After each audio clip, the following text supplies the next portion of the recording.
Peace family, DB Bedford here, your emotional intelligence consultant, and I'm back at you again with another EI in the news segment.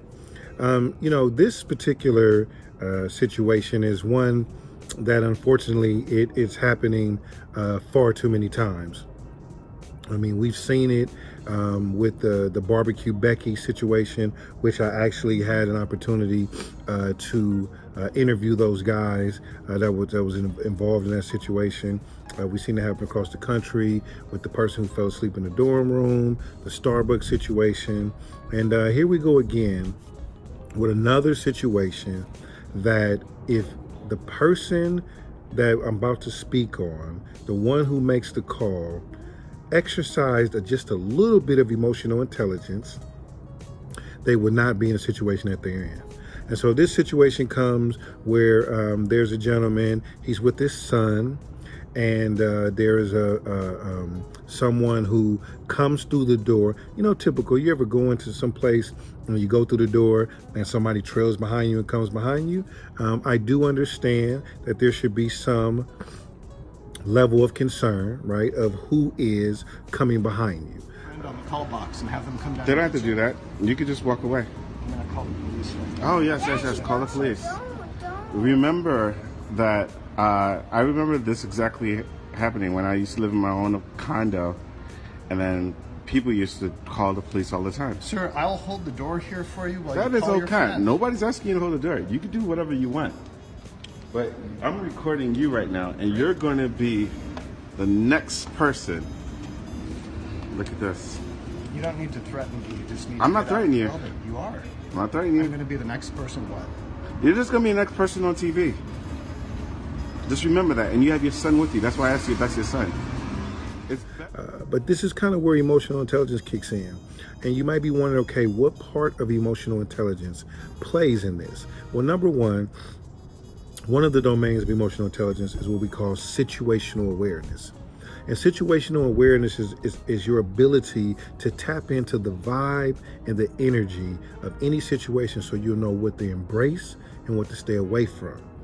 And so to look at things through a logical lens.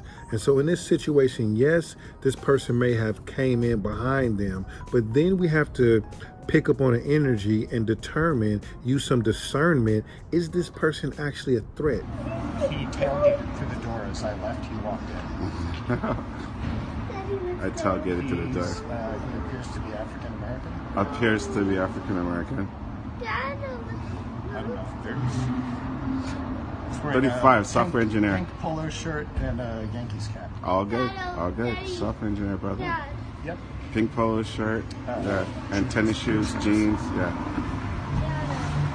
You have to be here for when they call them. So in our 30-day EI experience, we talk about a couple of the EI elements. And one of it is the, what we like to call the emotional storyboard, right? And you got to be careful of the stories that you tell yourself. So if you take a moment to just look at this little bit of clip, you'll see that the guy is calling the police, saying that the other guy was trespassing. Now, all against his son, who's right here, who can clearly, his son doesn't feel threatened. Yeah, there's a He doesn't feel like this guy is Listen to your son. violating anything. He's trying to tell his dad, look, Dad, like, no. And this gentleman, in his head, whatever story he's telling himself, he can't get over his own, what I like to call, in a 30-day EI experience, in our emotional intelligence platform, your emotional biases, right? Like how you personally feel about things. Now, I don't know what his biases are, but I will say that he's got to be standing on some type of personal issue, not to look at the bigger picture of things to see that this fella is really not a threat. You've watched him long enough, so you have his whole description in case something happened. Nothing has happened, yet you want to call the police even after he warned you that, listen, man, you're about to go viral.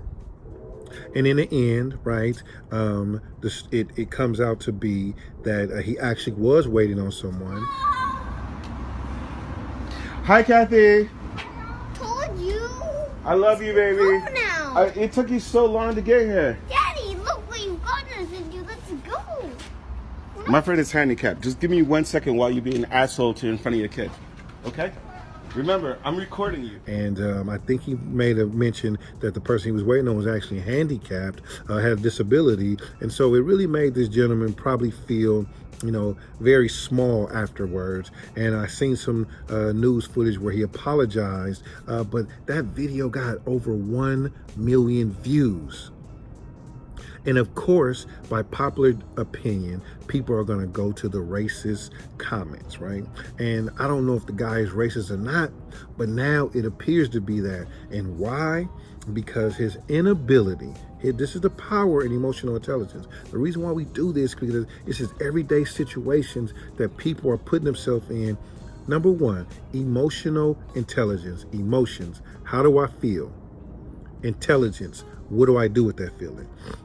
So even though he probably felt this guy may be an intruder, maybe a trespasser, he had nothing to support that. So he could have had that feeling. His action could have been something different. He could have took a picture of him. He could have just videoed him and then went about his business. And if something happened later on, he had the footage. Because of the story he told himself, his ego got in the way. His son is right there trying to convince him not to do this. He still calls the police.